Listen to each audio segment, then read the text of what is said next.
6 in the morning, I suddenly woke up on the sound of many people screaming and shouting.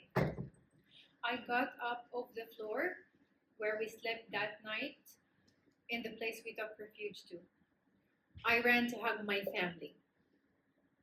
It was finally over, I thought.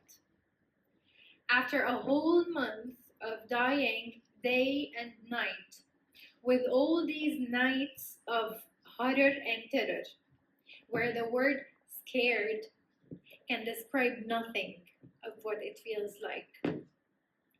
In these very couple of seconds, when I heard everyone out of that room screaming, I felt like, well, it's okay. Thank God the war is at least over now. I will call Maisara and tell him about this good news. Until I opened the door of that room with a big smile, fast breathing, sparkling eyes, and suddenly realized that someone was saying, Maisara is under the rubble. They were screaming and crying. I started to hear it several times. Maisara is under the rubble. Everyone was saying it. A big pause then. I honestly cannot remember much of what was happening around. Maisara is under the rubble is among the moments that keeps flashing into my head. And whenever it does, I feel that my brain stops functioning. I cannot realize the reality I am living today.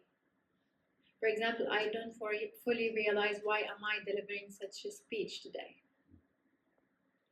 Another flash which my brain cannot get over in that same scene was when I saw Muayyad, Maisara's young brother, collapsed on the ground and crying, repeating one sentence over and over again. He said, "They took my friend, Laura. They took my friend."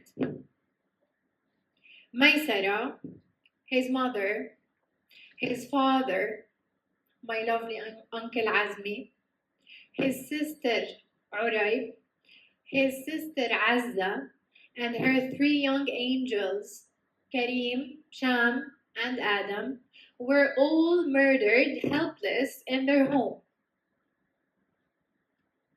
I don't think there is any need to add any spice to the story to showcase the bloodiness of the scene, of our reality. You can only imagine how 3 direct missiles, what they can do when they target a residential building. That was November, and we're late September today. Their bodies are still under the rubble of our lovely home. Having the TV reporter saying this news about the murder of a number of Palestinians might not be that tough for him. However, no need to say how it feels when having myself telling you this about my lovely family, who are not numbers. Nor for me, neither for Fatma, the only survivor of our lovely family. You know what? We Palestinians spend our whole life trying to prove to the world that people, look, we deserve life. We swear we do. I wonder why we should always have to prove it. Why should we, because we're Palestinians, have to spend nights of horror and terror trying to calm each other down by convincing ourselves that if we die, we will die all together, that no one will survive, no one will be left behind? How on earth death becomes the best case scenario? We in Gaza got to that point where we accept that we're dying. But our only wish was to die all together. And we, however, didn't. Me and Fatma are supposed to be the survivors. Yet, I believe that to survive is not to survive death, but to survive living, to survive life in this unjust world. I wonder why, because I am Palestinian, should have the love of my family leaving me this early, to be left behind, to endure all this pain, to hold this immensely heavy heart at this very young age. Why should I spend days waiting for Maisara to call me after his murder, telling me, Laura, I can't breathe under the rubble. I'm still alive. Come and take me out.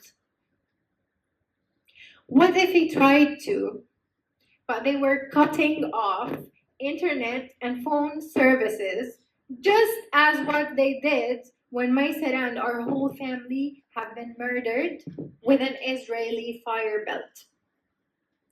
Or what if he called me, but there was no one ambulance available to take him out? Because dozens of other places are being targeted at the same time. Or what if he called me and there was an ambulance available, but he was not a priority for the emergency services, as there are people under the rubble who have higher chances of being rescued? Prove it. Prove it, he told me. The emergency man asked me to prove that there is anybody alive under the rubble of our home, so that they can prioritize saving the life of Maisara, of any one of our lovely family. See? We always have to prove it. With every minute passing, I was believing more that I was becoming more certain that I'm losing him. I'm losing them. I cannot remember how conscious I was. I can only remember that I was confused to death of what would be easier on Maisara. Should I pray that he's alive? Should I pray that he is alive? When I do, I start to feel guilty that he might be severely injured, bleeding, suffering, or what I keep trying to deny, that he might have any of his body parts cut off. They made me feel guilty to pray for him to survive. Why on earth should someone reach to a point where she prays to have her soulmate dead? Once again, death becomes the best case scenario. Again, what if Maisara called me to rescue him, and guess what? If the ambulance was available, the equipment available, the ambulance services all available, but the Israeli air fighters decided to bombard us while trying to take him out. Just like what they actually did with his two young brothers, Muhammad and Muayyad, who were murdered and had their bodies shattered a couple of days later with a direct missile, while they were trying to take any of their family members alive from under the rubble. Because, it has become very common to have Gazans alive under the rubble for a couple of days or so. Muhammad and Muayyad were trying to find Maisara or any of their family alive, or even dead, to have them buried properly. But no, even having them buried properly has become a matter of luck for Palestinians.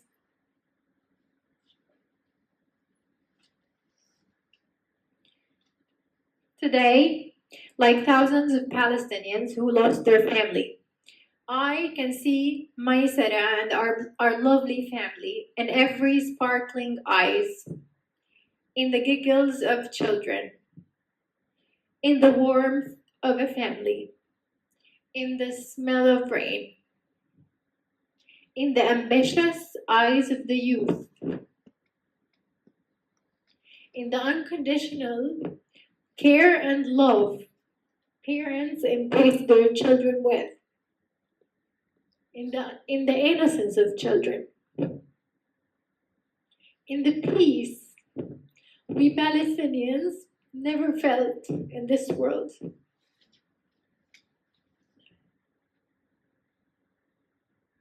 We never forget our martyrs.